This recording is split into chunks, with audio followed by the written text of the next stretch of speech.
Good morning, trail grazers, and thank you for joining us once again for our videos on how to prepare good food for the trail and then taking it on the trail to try it out. We are hoping that now that well, I shouldn't say now that, because it's going to be over 100. Again, today we are in the heat wave in the west, but temperatures should start falling so that we can get out with our tent set up here pretty quickly, and we're looking forward to that. And this is one of the meals that I'm wanting to try out the very next time we go out, and this is pizza. Today we're going to finish it up. Last video was on freeze drying pizza sauce. Today we are going to use my pizza dough recipe that I have used for, oh, it seems like generations, ever since I can remember when my children were small. This is my pizza dough recipe. I'm going to share that with you. Now here's the thing, you know, pizza is cooked commercially, professionally in restaurants and in some homes that have the fancy pizza ovens at very, very high temperatures, 800, 900 degrees, and the temperature surrounds the whole pie. We're going to be limited on what we do. We can't, now they have little portable ones that work on propane that if you're a die-hard pizza lover and a purist, you can pay $300 or so and get one that is fueled by propane and take it with you camping. We're not going to do that. I like simplicity. I like working with just basic cooking equipment, and we have a flat top, a small 22-inch griddle that we take with us that does a fantastic job for most things. So I'm going to try to work out something that we can take on the trail with us, that does not require refrigeration necessarily, that is safe to travel, light and easy, and quick to fix once we're there. So here goes. First of all, this is my Ancrisham. I've had a KitchenAid for most of my life, and my last KitchenAid just started acting up, and so I thought, you know, I'm just done and I want to try something new. So this was on King Arthur, and it's quite well recommended, very highly recommended. It is quite new. I unboxed it in a video on our other channel if you wanted to check that out. It's really quite a fun and interesting machine. When we get going, Jim is going to climb up on a ladder and get the down view. But what we're going to do is we're going to start with 7 cups of flour. Now I kind of oxygenate the flour before I dip into it here. So here we go. 1, 2, here's number 6, and number 7. Next is 2 teaspoons of sugar to feed the yeast.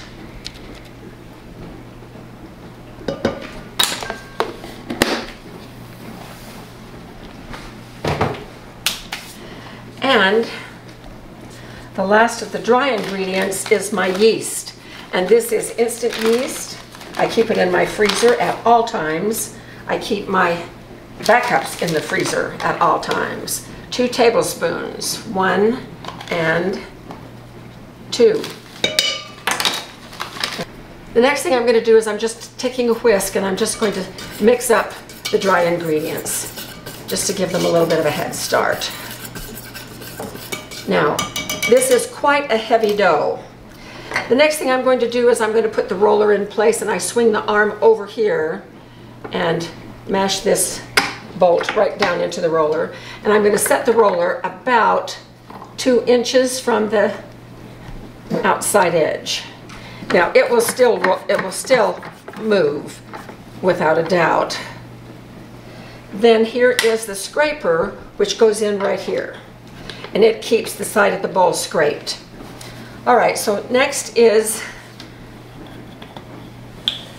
1/4 cup of olive oil.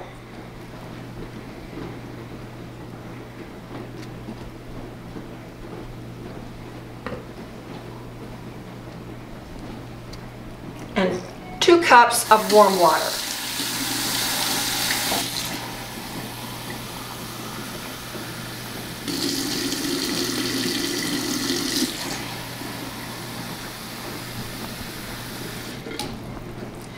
And for the water, when I say warm water, about 100, between 95 and 100 degrees. And that's pretty much body temperature, so I just run it on my wrist, and when it's about the same temperature as my wrist, that's when I use it. There is no salt in this recipe. All right, now I'm just going to turn it on for a moment to stir things around.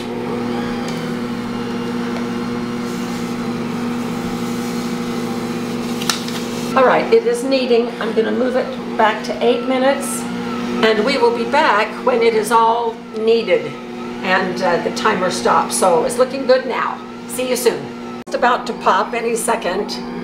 The timer will be done and we will have kneaded it for 8 minutes.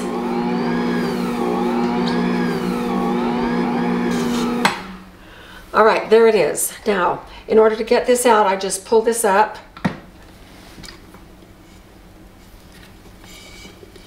Take the tension off of it. Pull it all the way out. Pull the scraper out. Scraper has a little bit on the back side. I'm going to work that in. And I'm going to release the roller so it can, the arm so it can go clear behind the bowl. And lift the bowl up.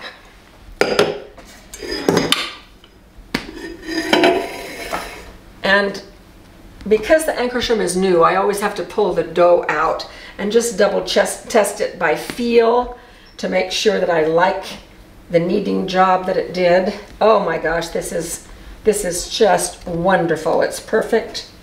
It's ready to go into a rise.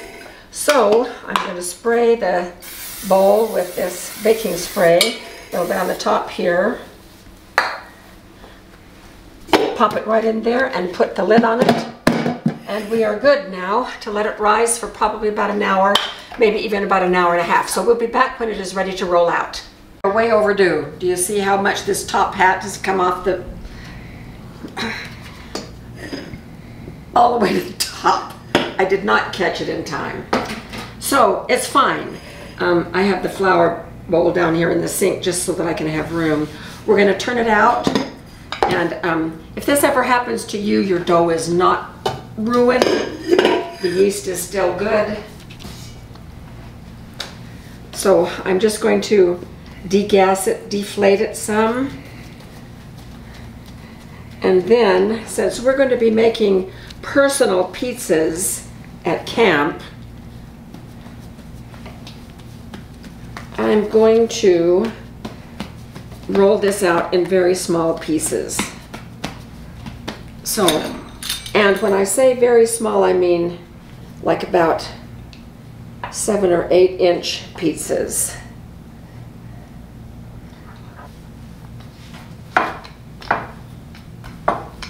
And the sun is coming in.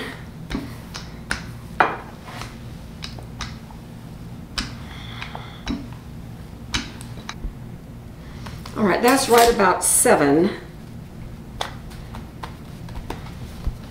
So this is going to make a lot of little personal pizzas. And you can make them any size that you want to, of course.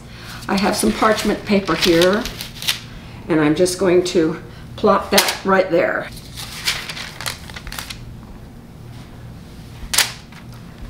I'm going to continue with this, and we will be back when I have all of them done.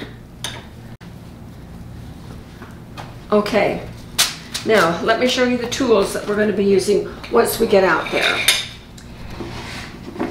This next step is just to get the crust ready to travel. So I have the dome. I don't know if we'll need it until we actually put the sauce and the cheese on, but I've got it ready. I have a big flat spatula. I have an individual sized pizza stone. This is 7 by 10.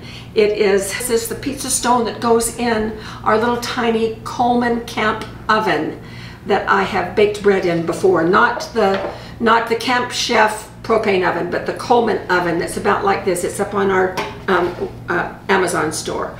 I've got the infrared thermometer so I can check temperatures, and I have a pizza peel, a large one because I usually make really big pizzas, and some cornmeal. So we're going to head out there and start working on these, and I'll share what my idea is for doing this, and we will get it going out there. I don't think I'm going to need the pizza peel We'll find out, because I have these on parchment. I've got the pizza stone heating up right there. I don't know if we're going to need it. So there's the first one going on. Now, the thing about pizza, as I explained before, generally it is baked in an oven where there is hot heat all the way around. And so it cooks the top as well as the bottom of the crust, along with all of the toppings. We're going to have to change that.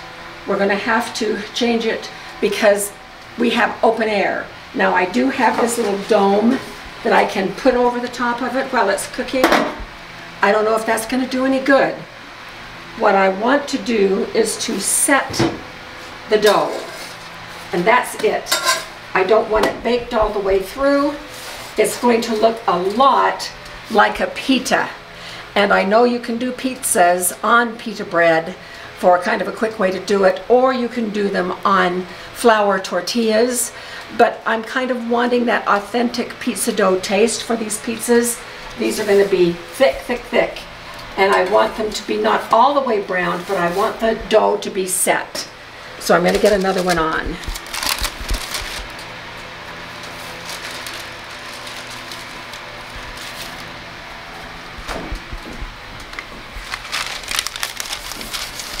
I don't even know if I'm going to need the cornmeal.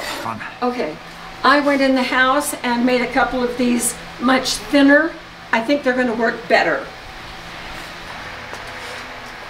Okay, we're going to take these in the house, and I'm going to show you what we'll do with them in there. And then we're going to come out later today after these have had a chance to cool completely, so we can try it just like we're going to be out on the trail, as if we pulled them out of a plastic bag, they're room temperature, and we're going to see how it goes. So I'm turning the griddle off, and we'll meet you in the kitchen. So what I want to do with these that are where the dough is set, but we haven't actually made them into pieces yet, is that I want to freeze them almost individually, because I don't want them sticking together. And so I can pull out just however many or few that I want. So I'm going to be using parchment paper and kind of arranging these so that they're almost individual, but they won't be quite individual. I still have some fine tuning to do on this, but these are going to work just great. None of this will go to waste. So I'm going to go put these out in the freezer. These I'm going to wrap in plastic as soon as they're completely cool. And then for dinner this evening, we're going to have pizza, and we'll bring you back when we are ready to put them out there on the grill, and we're going to see if grilled pizzas work. So we'll see you then. All right, well, it's time for us to have dinner. And so I have everything all set out. I thought you might like to see how the frozen pizzas, pizza crusts are packaged, and these will go right in the freezer. And I'm going to take a second and do that in just a moment so they don't thaw. What I have here is a whole array of things that we are going to use for making our pizzas tonight. So here's the pizza sauce that we made at our last video. I'm going to put enough in here, what I think is enough for about 2 pizzas. And I'm just going to start with a little bit of water. And this goes so fast, we'll be able to know right away whether we need more water.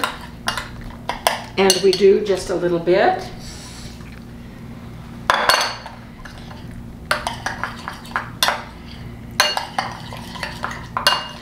And that's how fast the pizza sauce is. Now I think we will build Jim's first.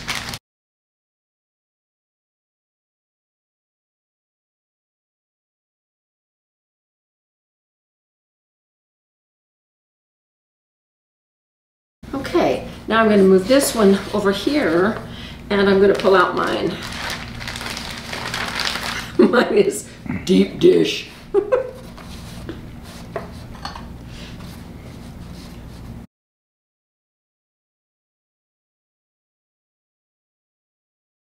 Okay, I'll meet you outside. We've been out here now about 20 minutes. They're starting to smell good. The cheese is melted. So here they both are. Ta-da!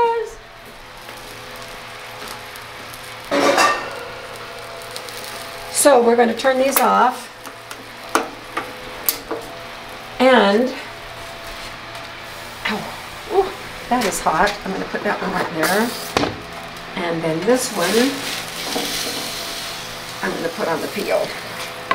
And we will take these in the house and test them out and see how they are.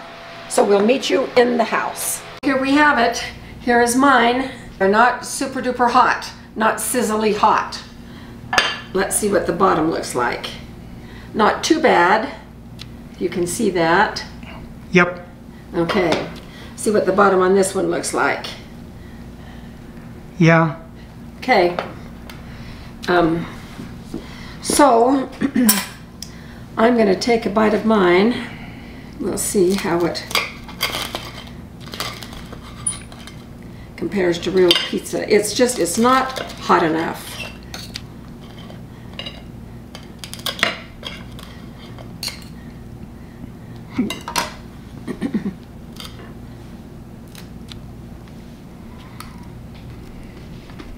But it's good. It is really good. The sauce is fantastic. The crust is Italian pizza crust. I love it. Jim, do you want a bite of yours? After we get done. Okay. So I'm pleased to a degree. It's still a learning curve. Obviously, I'm going to roll them thinner. I still like this size of personal pan pizza. I think that there is an advantage to cooking them on a pizza stone. It seems to moderate the heat just a little bit. This one burned a little bit on the bottom. This one hardly did at all. And I can get smaller pizza stones, about 7 by 7, which is about the size of this, or 8 by 8. Or you can always get an unglazed tile and use as a pizza stone as well. So we're going to enjoy our supper. Call this a medium success, to be continued with improvements by the time we take it on the trail. So thanks for being with us, and we hope we see you out there on the trail.